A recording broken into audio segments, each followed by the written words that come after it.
بسم اللہ الرحمن الرحیم الحمدللہ نحمدہ ونصلی علی رسولہ الکریم اما بعد۔ میرے محترم معزز بزرگوں اور دوستوں، جو میں گفتگو آپ لوگوں کے سامنے کرنے کی کوشش کر رہا ہوں یا کرتا ہوں یا جو وقت ملے گا کرتا رہوں گا، وہ صرف اور صرف آپ کی اصلاح کی ہے اور ساتھ ہی ہماری ذمہ داریوں کی ہے۔ اور وہ ذمہ داری کیا ہے کہ ایک قوم کا فرد ہونے کے ناطے، ایک قوم کا ممبر ہونے کے ناطے، امت محمدیہ کا ایک فرد ہونے کے ناطے اور جناب محمد الرسول اللہ صلی اللہ علیہ وسلم کا روحانی بیٹا ہونے کے ناطے ہمارے اوپر لازم اور ضروری ہے کہ ہم اپنے باپ حضرت نبی پاک علیہ السلام کے مشن کو لے کر آگے بڑھیں۔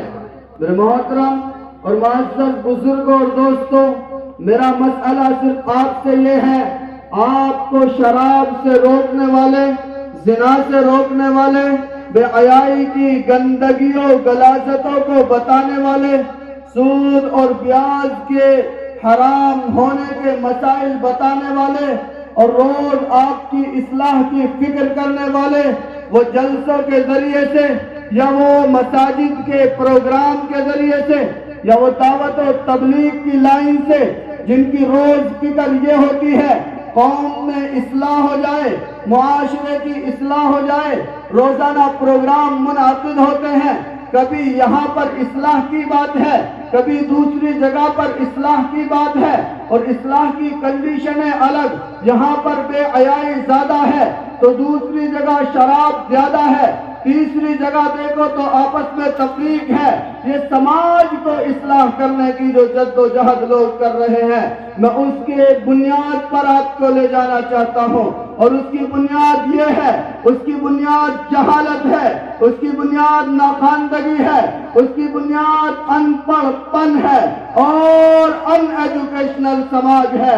میرے محترم بزرگوں اور دوستوں، اگر آپ زنا سے بچنا چاہتے ہیں، سود سے بچنا چاہتے ہیں، شراب سے بچنا چاہتے ہیں، لوگوں کے حقوق ادا کرنا چاہتے ہیں، معاشرے کی اصلاح چاہتے ہیں، مت کریے بہت سارے کام، ایک کام کر لیجئے، بچوں کو تعلیم سے جوڑ دیجئے۔ آپ کا بچہ جس قدر تعلیم یافتہ ہوگا، اسی طرح کی تربیت اس کے پاس آئے گی۔ جب آپ کے بچے کے پاس تعلیم بھی ہے، جب آپ کے بچے کے پاس تربیت بھی ہے، تو یاد رکھیے یہ تعلیم اس بچے کو نہ شراب پینے پر آمادہ ہونے دے گی، نہ اس کو کسی کا حقوق مارنے پر آمادہ ہونے دے گی۔ یہ تعلیم اس کو معاشرے کا وہ ہیرا بنائے گی جو قوم کے لیے بڑا فائدہ مند ہوگا، جو قوم کا بہت مضبوط ستون ہوگا۔ میرے بھائیوں، میں ایک بات ابھی بتا رہا تھا کہ قوموں کی جہالت، جب قوموں کا عقیدہ بنتی ہے تو پھر ان میں دقتیں اتنی شروع ہوتی ہیں کہ قوم کے بچے قوم کے دین اور مذہب کے خلاف کھڑے ہو جاتے ہیں۔ آپ نے سنا ہوگا ہماری بچیاں روز اپنے دھرم اور دین کو چھوڑ کر غیروں کے ساتھ جا رہی ہیں۔ کبھی آپ نے سوچا اسلام تو سب سے پیارا مذہب ہے، اسلام تو سب سے سچا مذہب ہے، اسلام تو اللہ کے نزدیک سب سے پیارا ہے، اسلام ہی اللہ کے نزدیک قابل قبول ہے، یہ چھوڑ کر کیوں جا رہی ہے؟ میرے بھائیوں، ان کے ماں باپ نے ان کو دینی تربیت سے آگاہ نہیں کیا، ان کے ماں باپ نے ان کو دینی تعلیم سے آراستہ نہیں کیا۔ جب ان کے ماں باپ اس سے ان پڑھ تھے، بچے بھی ان پڑھ رہے، ماں باپ کی روایت نہ تعلیم حاصل کرنے کی تھی، تو ان بچیوں نے بھی اس بات کو اپنا عقیدہ بنا لیا اور پھر اپنے مذہب سے نکل کر مذہب اسلام کے خلاف روز اب وہ اپنے بیانات جاری کرنے لگے۔ میں کہتا ہوں کہ اگر ہم نے تعلیم کو گلے سے نہیں لگایا تو یاد رکھیے ہم پیر کی جوتی بن جائیں گے، ہمیں دنیا میں کوئی ترقی نہیں مل سکتی۔ میں نے رات میں ایک جگہ کہا، میں آپ سے بھی یہ بات کہتا ہوں، میں اپنی زندگی کا مقصد آپ کو تعلیم یافتہ بنانے کا کر چکا ہوں۔ ہمیں آفر آتے ہیں، آپ ہمارے ساتھ آئیے، ہم آپ کو یہ چیز دیں گے۔ لوگ گواہ ہیں، مجھے لوگ بلاتے ہیں، بلایا گیا، لیکن میں آپ سے جڑا اور جڑنے کا مقصد ایک ہے کہ آپ کے بچوں کو تعلیم دیں اور آپ کے بچوں کی تربیت کریں۔ جب یہاں سے جائیں گے تو کسی اور قوم کے بچوں کی تعلیم اور تربیت کا خیال رکھیں گے۔ میرے بھائیوں، ہم یہ طے کر چکے ہیں کہ قوم کو جگانا ہے، قوم کو بیدار کرنا ہے، قوم کو ترقیوں کی راہ پر لانا ہے، قوم کو آسمان عروج پر بٹھانا ہے اور قوم کو سرفرازی کے ساتھ، سر بلندی کے ساتھ اور اپنی تاریخ اور اپنی رودات کے ساتھ اور اپنے اسلام کے دائی اور شادائی بن کر اور دین کے قلعے کو مضبوط کر کے اور دین کو اپنے اور اسلام کو اپنے سینوں سے لگا کر اپنی تہذیب اور کلچر کے ساتھ ہم قوم کو جینا سکھائیں گے۔ اس کا ایک ہی حل ہے، میں آپ سے کہتا ہوں، قوم کو تعلیم یافتہ بناؤ، پھر ہماری سربلندی ہوگی۔ قوم کو تعلیم یافتہ بناؤ، پھر ہماری ترقی ہوگی۔ قوم کو تعلیم یافتہ بناؤ، پھر ہماری معیشتیں درست ہوں گی۔ قوم کو تعلیم یافتہ بناؤ، پھر سرکاری گدیاں ہمارا استقبال کریں گی۔ قوم کو تعلیم یافتہ بناؤ تو آپ ترقی کریں گے، ہم ترقی کریں گے۔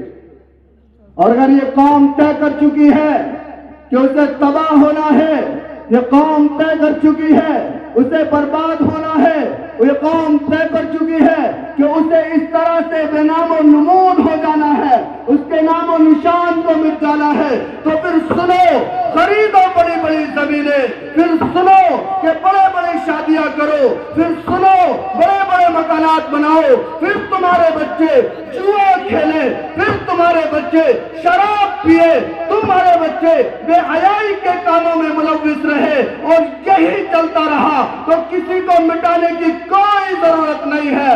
آپ 2-4 سالوں کے اندر خود بخود ختم ہو جائیں گے۔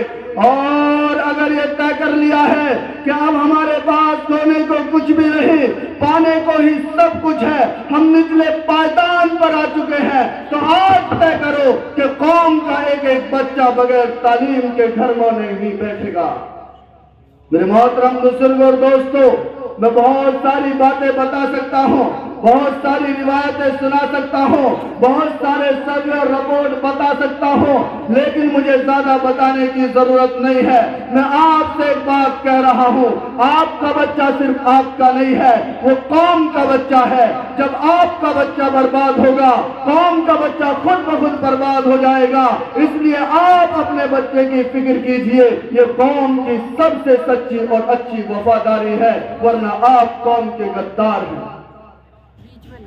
میں کہتا ہوں، لوگ میری زبان پر اعتراض کرتے ہیں، لوگ کہتے ہیں اور لوگ گواہ ہیں، میں کہتا ہوں یہ قوم کھانے پینے کے پیچھے لگ گئی۔ ہمیشہ یہی کہتا ہوں۔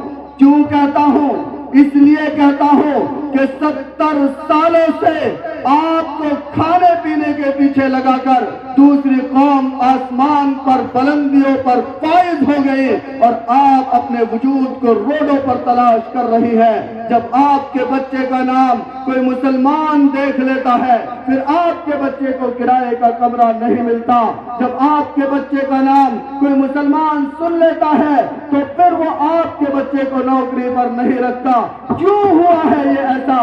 اس لیے ہوا ہے کہ ہم نے قوم کی ذمہ داریوں سے ہاتھ دھویا ہے۔ آپ کہیں گے حکومت کے خلاف ہیں۔ میرے بھائیوں، اسی ہندوستان میں ایک پارسی نسل رہتی ہے، 0 کچھ اس کی آبادی ہے۔ آج اٹھا کر دیکھو تو معیشت میں سب سے آگے، سیاست میں سب سے آگے، بلکہ ہندوستان کے نظام میں اپنا دخل رکھتی ہے۔ صرف ایک وجہ ہے کہ ان کے پاس تعلیم ہے، آپ کے پاس تعلیم نہیں ہے۔ جب ہندوستان میں ہم تھے اور ہم ترقی کر رہے تھے، ہمارے پاس زمام اقتدار تھا، ہمارا ہر بچہ تعلیم یافتہ تھا، ہر بچے کے پاس تعلیم تھی، اور صرف ایک تعلیم نہیں تھی، ہر طرح کی تعلیم تھی۔ میں کہتا ہوں، اللہ نے دنیا میں بھیجا ہے، معیشت کا حکم دیا ہے، معاشرت کا حکم دیا ہے، سیاست کا حکم دیا ہے۔ اللہ ہم کیسے کرے؟ تیرا تو دین الگ ہے، معیشتیں الگ ہیں، معاشرتیں الگ ہیں، سیاست الگ ہے۔ قرآن اٹھاؤ تو تمہیں معلوم ہوگا، نبی کی سیرت اٹھاؤ تو تمہیں معلوم ہوگا، صحابہ کی معلوم ہوگا او لوگوں اگر تم معاشرت میں اچھے اصول کے ساتھ جینا چاہتے ہو تو پڑھو قرآن کو. او لوگوں اگر تم معیشت کو اچھا بنانا چاہتے ہو تو اٹھاؤ اسلام کو, پڑھو قرآن کو, پڑھو سیرت صحابہ کو. اگر تم عدل و انصاف کا راج چاہتے ہو اور سیاست اچھے انداز پر کرنا چاہتے ہو تو اٹھاؤ اسلامی تاریخ کو. جناب محمد الرسول اللہ کے شاگرد وہ ہمیشہ سے قوموں کے ساتھ انصاف کرتے رہے. عدل کے پیغام کو, انصاف کے پیغام کو, ایمانداری کے پیغام کو, امانت کے پیغام کو, حقوق داری کے پیغام کو ساری دنیا میں بلند کر دیا. اور روم ہو, کیسر و کسرا ہو, اور بغداد و فارس ہو, یا ایشیا ہو, یا یورپ کا اسپین ہو, آپ جائیے اسلامی تاریخ اٹھائیے, آپ کو ایسے منصف ملیں گے اور وہ سارے کے سارے منصف جناب محمد الرسول اللہ کی سیرت کے شاگرد ملیں گے. علامہ اقبال تو یوں کہتے ہیں, تجھے آغاز سے اپنے کوئی نسبت ہو نہیں سکتی کہ تو گفتار وہ کردار, تو ثابت وہ سیارہ, اور گواہ بھی ہم نے جو اسلاف سے میراث پائی تھی. سریا سے زمین پر آسمان نے ہم کو دے مارا, مگر وہ علم کے موتی کتابیں اپنے آبا کی, جو دیکھیں ان کو یورپ میں تو دل ہوتا ہے سے پارا. چلے حکومت کا تو کیا رونا, وہ ایک عارضی شے تھی, نہیں دنیا کے آئرے مسلم سے تجھے چارہ. اپاہج, کمزور, بے سہارا, بے بس, لاچار, مجبور لوگوں کی اس دنیا میں کوئی ضرورت نہیں ہے. اللہ نے آپ کو دل دیا ہے, اللہ نے دماغ دیا ہے, مضبوط ہاتھ پاؤں دیے ہیں, اچھی معاشرت و معیشت عطا کی ہے, اور ساتھ میں قرآن کی دولت سے نوازا ہے. پھر کیا وجہ ہے؟ غلام محمد کا ہے, بے بسی کے رونے رو رہا ہے, غلام محمد کا ہے, لاچاری کے آنسو بہا رہا ہے, غلام محمد کا ہے, بے بسی کی کہانی کر رہا ہے. نہیں, یہ مصلحت کی باتیں یہ قوم کو برباد تو کر سکتی ہے, یہ قوم کو آباد نہیں کر سکتی. آپ طے کرو کہ اپنے ایک ایک بچے کو تعلیم سے جوڑیں گے, تربیت سے جوڑیں گے, اخلاق سے جوڑیں گے, جناب محمد الرسول اللہ کی سیرت سے جوڑیں گے, کردار سے جوڑیں گے, کلچر سے جوڑیں گے. اور نوجوان بچوں, تمہیں کیا ہو گیا ہے؟ ایک طرف تمہارا رسول ہے جو ساری دنیا سے زیادہ تم سے محبت کرتا ہے, ایک طرف نبی کے دشمن ہے, ایک طرف اللہ کا رسول ہے جو دنیا میں تمہارے لیے تڑپتا رہا اور آخرت کے لیے بھی تمہیں یہ پیغام دے گیا کہ اے لوگوں, کل قیامت کا دن بڑا ہولناک ہوگا, وہ قیامت کا منظر بہت ہولناک ہوگا. لیکن کل میں محمد حوض کوثر پر تمہارا انتظار کروں گا, تم خوب بڑی تعداد میں آنا, میں محمد تمہارا انتظار کروں گا. لیکن یاد رکھنا, فلا تسودوا وجہی, جب حوض کوثر پر مجھ سے ملاقات کے لیے آؤ, بڑی تعداد میں آؤ, سب کو لے کر آؤ, بے بسی اور بے سہارگی میں میرا سہارا تلاش کرو, تو ایک بات یاد رکھنا, فلا تسودوا وجہی, کہ میرے چہرے کو رسوا نہ کرنا. او نوجوانوں, نبی کے دشمن کے کردار کو اپنانے والوں, نبی کے دشمن کے کلچر کو اپنانے والوں, نبی کے دشمن کے زیادہ قطع کو اپنانے والوں, نبی کے دشمن کے لباس کو اپنانے والوں, اور ان کے کلچر پر, ان کی تہذیب پر مر پٹنے والوں, کل قیامت کا دن ہوگا, محمد حوض کوثر پر تمہارا انتظار کر رہے ہوں گے. بتاؤ کل محمد الرسول اللہ کو کیا چہرہ دکھاؤ گے؟ اللہ کے نبی نے فرمایا, فلا تسودوا وجہی, کل آ کر مجھے رسوا مت کرنا. یہ محمد کا روحانی بیٹا محمد کے دشمن کی صف میں کھڑا ہے. محمد کے دین کو مٹانے کے لیے محمد کے گھر والوں نے کربلا کے میدان کو رنگین کر دیا. اس لیے دین ہم قربانی تو دے سکتے ہیں, دین مٹ نہیں سکتا.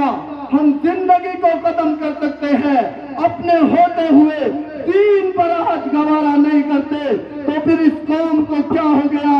قوم نے تعلیم حاصل نہیں کی, قوم جاہل ہے, جہالت کی بنیاد پر پر نبی کے دشمنوں کے ساتھ کھڑی ہے، کیونکہ قوم جاہل تھی۔ جناب محمد الرسول اللہ کے خلاف آپ کا چچا ابو لہب کھڑا تھا۔ کیوں کھڑا تھا؟ کیونکہ اللہ کے نبی صلی اللہ علیہ وسلم کے علم سے آپ کا چچا جاہل تھا، ناخواندہ تھا۔ تو ہمارے درمیان مفتی صاحب تشریف فرما ہو گئے ہیں۔ میں زیادہ دیر آپ کے ساتھ بات کرنا نہیں چاہتا تھا۔ طبیعت کی خرابی اور ذہن پر آپ کے پروگرام کے تعلق سے جو بہت سارے گہرے اثرات ہیں، پرشاسن کا بار بار آنا، اپنی باتیں بتانا، یہ ساری چیزیں ذہن پر ہیں۔ لیکن میں ہمیشہ ایک بات کہتا ہوں، میں تقریر ریٹنگ کے لیے نہیں کرتا۔ میں اس لیے نہیں کرتا کہ کل کو لوگ کہیں گے کہ مفتی صاحب نے بات کہی اور فلاں صاحب نے بہت اچھی کہی، انہوں نے اتنے نمبر حاصل کیے۔ میں بات اپنے دل سے کہتا ہوں، ایک مقرر بن کر نہیں بلکہ قوم کا فرد بن کر کہتا ہوں کہ قوم کو تعلیم سے جوڑنا چاہتے ہو تو پھر اٹھاؤ ہاتھ اور کہو انشاءاللہ ہم قوم کے ایک ایک بچے کو تعلیم سے آراستہ کریں گے اور ہم دکھائیں گے دنیا کو یہ وہ قوم کے بچے ہیں جن کے چہرے اور ماتھے پر تم نے گندگی کا ٹیگ لگایا ہے۔ اس قوم کے بچوں کے پاس وہ دل و دماغ اور صلاحیت ہے کہ ساری دنیا پر حکمرانی یہ لوگ آسانی سے کر سکتے ہیں۔ ان کے پاس جو کتاب ہے اس میں تمام دنیا کے اصول و ضوابط ہے، لہذا آج سے یہ طے کرے کہ ساری چیزوں کو، سارے اخراجات کو، سارے منصوبات کو، سارے اپنی پلاننگ کو ایک جگہ کر کے انہیں شارٹ اور چھوٹا کر کے اس سارے اماؤنٹ اور پیسے کو تعلیم پر خرچ کریں گے۔ میں انہی باتوں پر اپنی بات کو ختم کرتا ہوں کہ یہ دور اپنے ابراہیم کی تلاش میں ہے۔ سلام قدا ہے جہاں لا الہ الا اللہ، بت ہے شامل گرچہ جماعت کی آستینوں میں، مجھے ہے حکم ادا لا الہ الا اللہ، وآخر دعوانا الحمد للہ۔